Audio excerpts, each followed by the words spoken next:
Joining me live is Liberal MP for Menzies, Keith Wallahan. Hi there, great to see you, Keith, as always. So, do you think Liberal can do better on energy? I think we need to recognise what's actually happening here. Minister Bowen has a blind spot in two areas. The first is on the costs of transmission. He doesn't factor it in, he doesn't recognise it. And so what we have heard today is that is a key factor in power prices going up. The other is his bias against gas. And I'm dialing in from Victoria, where we have an abundance of gas here. Gas is a key source of power in this transition. So Peter Dutton's announcement today that we will unleash more gas into the system is an immediate welcome boost that will lower power prices for Australians. And when I go door knocking and you're standing in people's doors, they point to the table inside the corridor and say, there's all my unopened power bills. I don't want to touch them until my pay comes through. And even then, I don't know that I can make it. So is it a source of immediate stress for Australian families? And speaking of stress, this week we saw a meeting in Box Hill, which has one of the densest concentration of Chinese immigrants in the country, turn a bit stressful, a bit tense. Tell us about that. It was an ALP event, so it's no surprise that I wasn't invited, and that's fine. But political parties have events all the time. We do, and they do as well. The problem with this event is I think they didn't know what sort of event it was, or they weren't honest about what sort of event it was. It was initially advertised as a community forum, and I welcome that. But then it seems from those who were in attendance and then spoke to me afterwards, it was actually an ALP rally with ALP signs. So many Chinese Australians, many of whom I know, went to that hoping they could speak to Minister Wong, put questions to the candidates and to the members that were there. Instead, they were just told about how evil and nasty Peter Dutton is. I think when you run a campaign rally, you should advertise it as a campaign rally, and they didn't do that, and that led to the confusion that you saw outside the building. And the other thing I'd ask is, what was the Foreign Minister doing at a political rally in Melbourne when we've got so many international concerns? I would hope that the Foreign Minister is more focused on our challenges bringing successful tariff decisions over to Washington. And we need a full court press from the Albanese government, and we're not getting that. We're getting them focused on politics instead.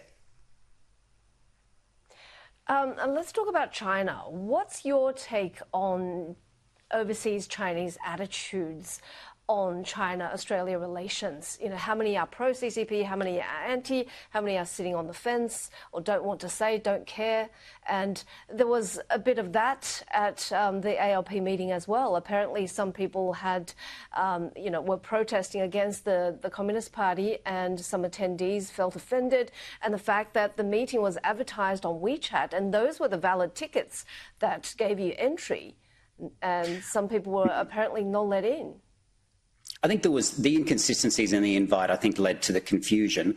I think people overplay the tense politics here. Chinese Australians are Australians. They're Australians. So when I meet Chinese Australians, and I take great pride in their contributions to Australia, do you know what the issues that are first and foremost? They are the cost of living, the cost of all the extra land taxes that we've got in Victoria, the increases in crime, they feel like the state government's not hearing them, and just that it's not a business-friendly environment in Australia and particularly in Victoria. Chinese Australians also value education, a quality back-to-basics education. And again, many Chinese Australians went to that forum thinking they would be heard on those, but again, they were told this cartoon villain story of Peter Dutton. I think that's insulting them and their intelligence. It's also not recognising their actual contributions to this country, which are immense, and I'm so proud of their contributions to Australia.